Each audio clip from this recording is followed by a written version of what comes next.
I'm Dave Chandler. I work with an organization called the Center for Neighborhood Technology, and I'm really glad to have a chance to talk to you about work that we've been doing with some of our partners here in the Minnesota area. CNT, we're a not-for-profit organization. We're about 40 years old, and we do projects where we do research and we manage pilot projects, and the projects that we take on are projects that have a triple bottom line, that make sense for business, that create some local economic benefit, and also have environmental benefit as well.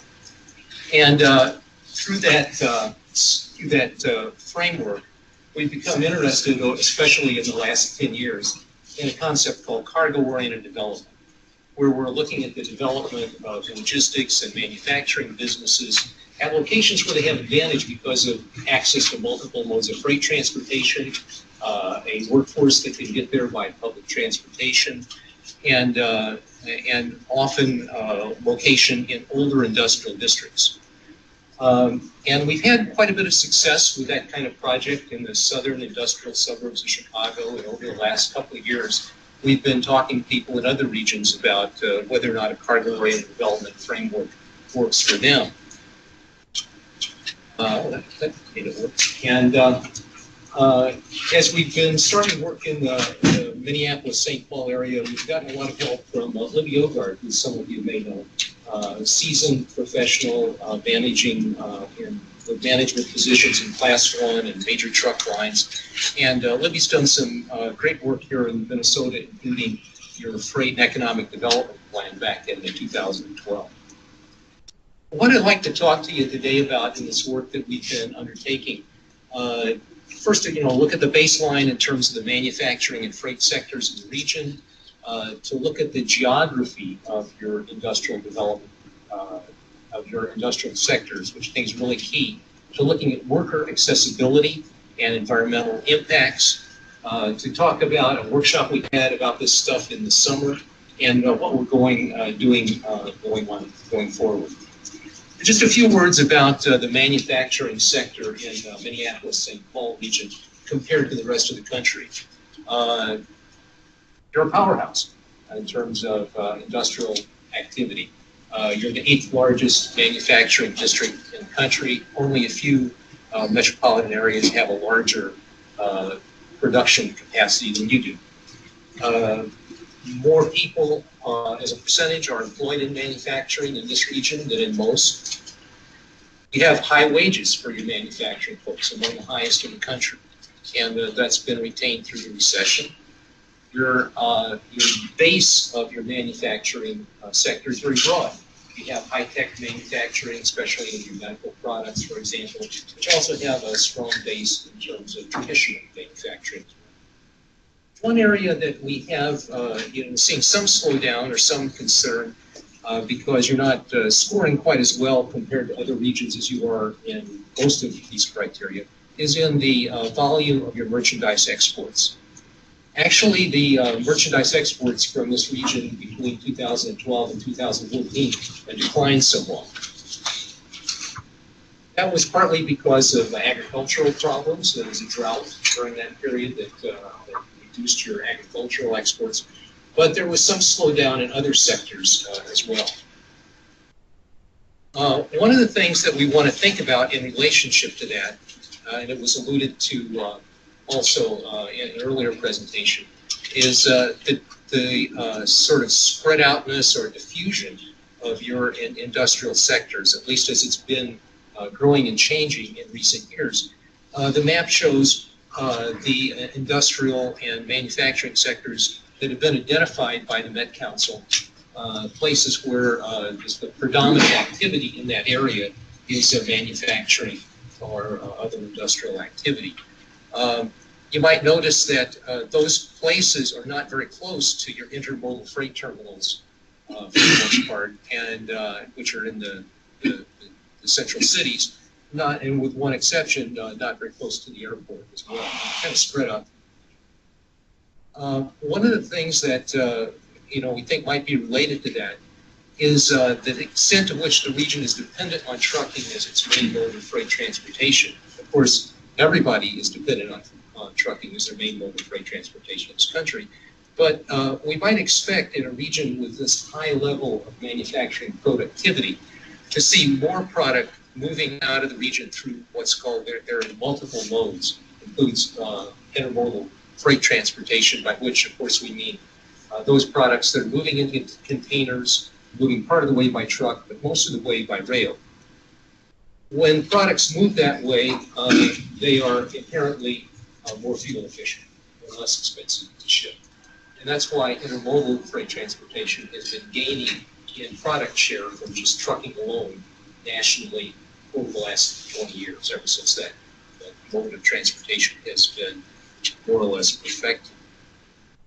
Why does that matter? It matters because what are the costs to this of shippers and manufacturers? The cost as a percentage of sales for shipping costs is very significant. And the smaller the company, the more significant it is. So if we're talking about companies that employ less than 100 people, they're spending more than 10% of their revenue on freight transportation. So whatever we can do to reduce the cost of freight transportation is a direct impact on the vitality of our region.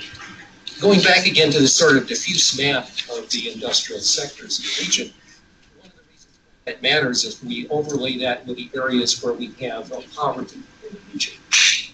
The areas of our region that are impoverished tend to be in the central cities and near suburbs. You see they're not very close to these newly defined industrial areas. But if we look at a slightly different way of looking at where manufacturing is, if we look at how many manufacturing firms there are per square mile, rather than where we have a district that is predominantly manufacturing, we see that the manufacturing volume, number of companies, for example, is still pretty highly centralized in the middle of the region.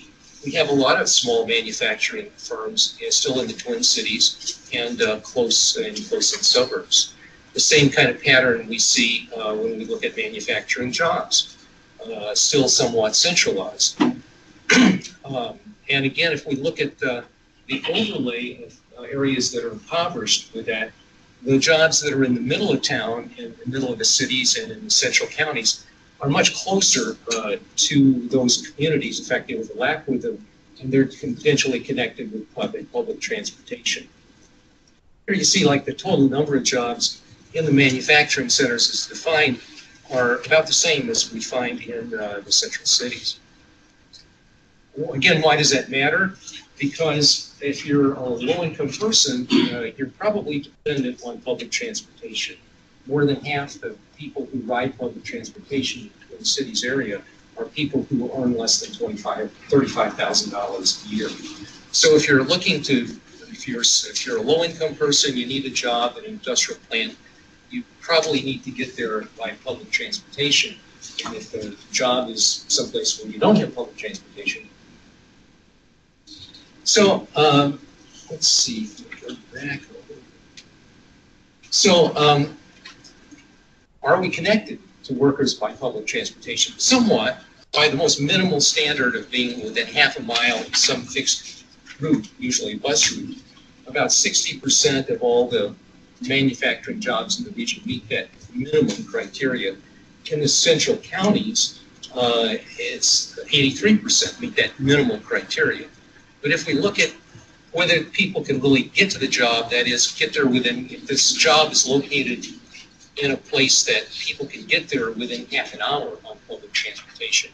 In Hennepin County, it's only less than 15% of those jobs are accessible within half an hour by public transportation.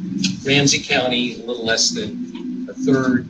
Anacortes County, a little less than a fourth of those jobs meet that criteria of people being able to get there by public transit. Of course, when we think about worker accessibility, we also think about not just getting there, but having the skill set to be there. And in the region, you're blessed and work hard to create a sector of work training that's pretty admirable. I guess a question that we'd like to ask of that sector is to what extent we're thinking strategically about when people are, have access to training that's accessible, and if we're thinking about directing people to work in places that are accessible. Another aspect that we want to think about in terms of the diffusion of your industrial base here is in terms of the environmental consequences. We know that trucking is, that rail, for example, is inherently about 3 to 6 times more fuel efficient than trucking. And over the last 30 years, we've seen rail, for example, has become, has managed to basically increase its productivity or its fuel efficiency by about 100%, whereas any change in truck fuel efficiency has been negligible. And partly for that reason, too, when we look at pollution and what contributes to it, in terms of other types of mobility, by cars, for example, or by other mobile means, there's been a great drop-off in terms of air pollution that's generated from mobile sources as we've had cleaner fuels and more efficient engines. But that hasn't been the case very much in trucking. So the consequence of that is that trucking is by far the most rapidly growing source of air pollution from mobile sources. There are new technologies emerging to improve truck fuel efficiency, some conservative or moderate, some quite radical. But the issue is the degree to which, or the rapidity with which those technical advances are going to be absorbed in the whole truck fleet. That has a lot to do, going back to the question of where we can have industrial facilities that are accessible to people and of benefit to the region. We think about intermodal. It's an area where we've seen really kind of enormous gains in terms of fuel efficiency.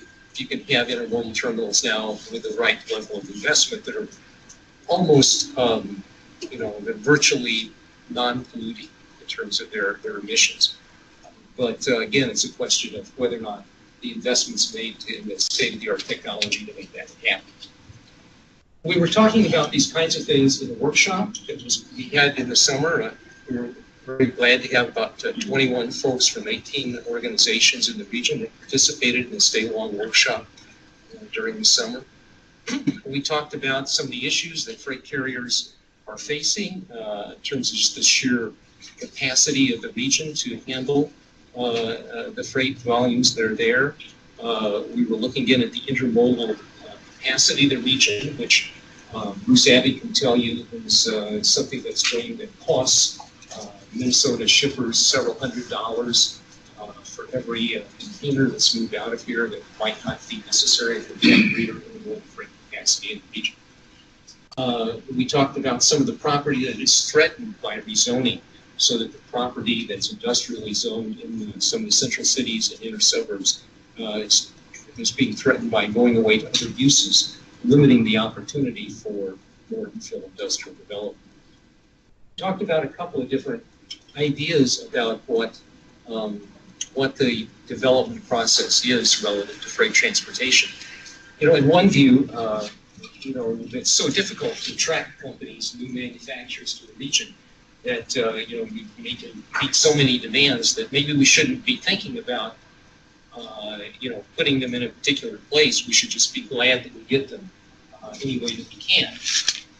On the other hand, a lot of folks were talking about what can we do to actually support infill development because of all the environmental and social benefits that are associated with it. So we were talking about how we can do that. There was even an article in today's paper in your business journal about preserving industrial land in Minneapolis. And that's right, in fact, exactly what we're talking about in terms of how can we, that folks in the same communities actually have, very good ideas about how through zoning and design standards with a combination of using more green freight technology, we can really make those things work together. And we also talked a lot about the opportunity and to some extent the threat that's involved in intermodal freight transportation in the region. So we're continuing this discussion with some of our prospective partners in terms of moving forward with a cargo-oriented development agenda in the region. one of the questions that we're dealing with is how much actual land is available for infill development. This is a map that just shows where we have some development opportunities that meet our criteria of being accessible to multiple modes of freight transportation and public transit for workers. 5 minutes, please.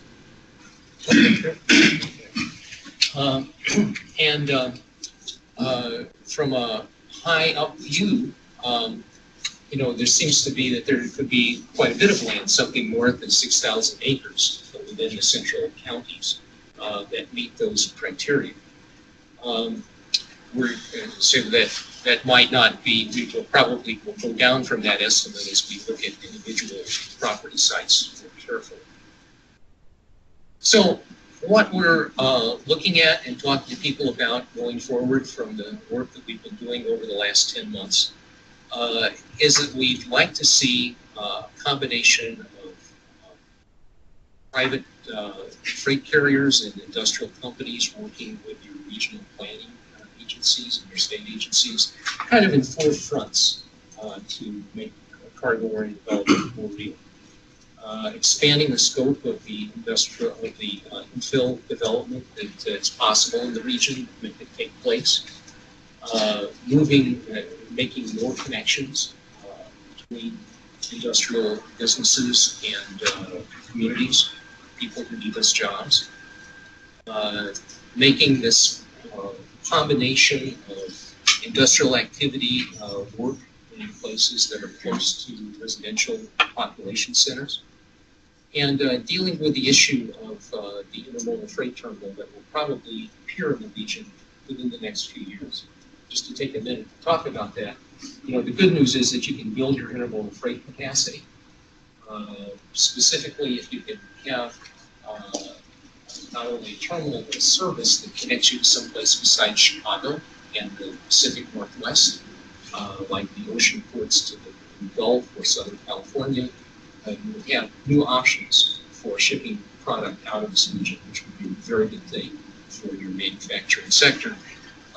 That terminal, when it comes, is going to be a great magnet for industrial, for manufacturing and distribution businesses. It will probably pull some businesses that are in where they are now to wherever that terminal is. So where it's going to be located is really important. There's a lot of things to think about. The people who invest in it are going to invest hundreds of thousands of dollars in the study. But one of the things we want to think about in this program that we're suggesting is that the region's planning organization should think about having a position to be able to talk with the investors about where that facility goes and what kinds of equipment it's used in its operation, so that we can maximize the opportunity for environmental benefit instead of disbenefit from its operations. So I ran through that kind of fast. Okay. Yeah. And so that's more time for us to talk. Okay, great. Thank you. Any questions? I have to think about it. Yes, sir. So the data that you showed on fuel consumption of trucks versus rail. Yeah. And I think you just showed the aggregate numbers, but it looks like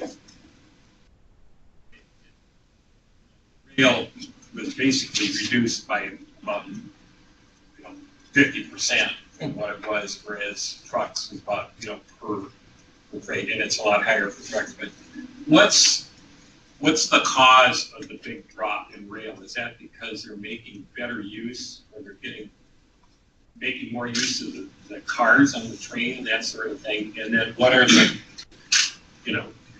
with trucks? What I'm wondering is this because of optimization, or is it because of technology changes, or both? I think it's a combination of both. I think since the rail industry was deregulated back in the early 1980s, they stopped serving some of their less efficient routes, and so that was probably a big contributor. But they've also undergone a lot of technical improvement in their operation as well. Much more efficient locomotives, tracks that allow them to move faster and higher volumes of trains, higher volumes of cars being pulled by a train. there's a lot of technical advance in what the railroads have done. I guess the data sort of speaks for itself in terms of volumes of freight used and consumption of fuel. Just haven't seen whatever improvements have been made technically in the trucking industry don't seem to have moved the needle very much. Other questions? Yes, Steve. Relating to transit, I think one of your earlier slides showed a comparison between Hennepin County and Ramsey County being within a half hour transit route, industrial job. And I think you said Hennepin County was 13%, and it surprised me that Ramsey County was 30%, Dakota County 27%. So what that says is it's more than twice as likely to be within a half an hour transit ride in those counties, where I would think Hennepin County has a more robust transit system, so something doesn't quite jive there. Could you explain that? I was surprised by that too. I don't really understand why. My guess is that some of the industrial facilities that we're talking about in Hennepin County aren't very well connected to the public transit. They're kind of more in the western part of the county. Yeah. That's the guess. That's a growing trend in the northwest part of the county. Okay. Lisa, then. Thank you. When you had your conversation earlier this year, and it looks like you had like St. Paul, the city of St. Paul, and other places in the core more represented. What are the efforts to protect some of that industrial land, like the Ford plant site, the old 3M site in St. Paul that I'm aware of, for manufacturing type of jobs, or are they transitioning to other types of land uses for those areas? I kind of reflect on the Amazon decision, and I don't know that the folks out in our neck of the woods embrace that necessarily, because we knew with that particular decision was going to come a labor force issue. And so I'm just wondering about what the conversation resulted in. I think it's a conversation. I think there's people, kind of on, if there's sides on that issue, I think there are people on both sides of it. One of the things that I think was interesting that we thought would be a useful tool, which we'd like to create, is a sort of a net return on investment calculator. So if you, for example, if you convert an industrial district to commercial use or to residential, high-rise residential rent, you're going to get a higher tax revenue on that per acre, on that land. But it's going to also cost you more money as a local government to serve that kind of land use. And generally, when you do that comparison, industrial uses of land generally produce a higher net revenue to the local government than residential or commercial use. And so that's part of the discussion going on. So it's kind of like, to what extent do people want this diversity of jobs and activities in their region? I think it's an ongoing discussion, and one that we'd like to sort of influence, frankly, by promoting this kind of development. Excuse me a second here. We're trying to figure out the feedback. Those of you that are either on the phone or online, if you can mute your microphone, that would help, because we're getting some feedback and some sound through the system. I feel like I'm talking into the air, but that's going to be the sense. Excuse me. Any other questions for David at this point in time? Yeah. You can. Hello, this is Jana. Janet, can you mute your line, please? Do you want me to ask a question? Oh, yes, sure, go ahead. Certainly.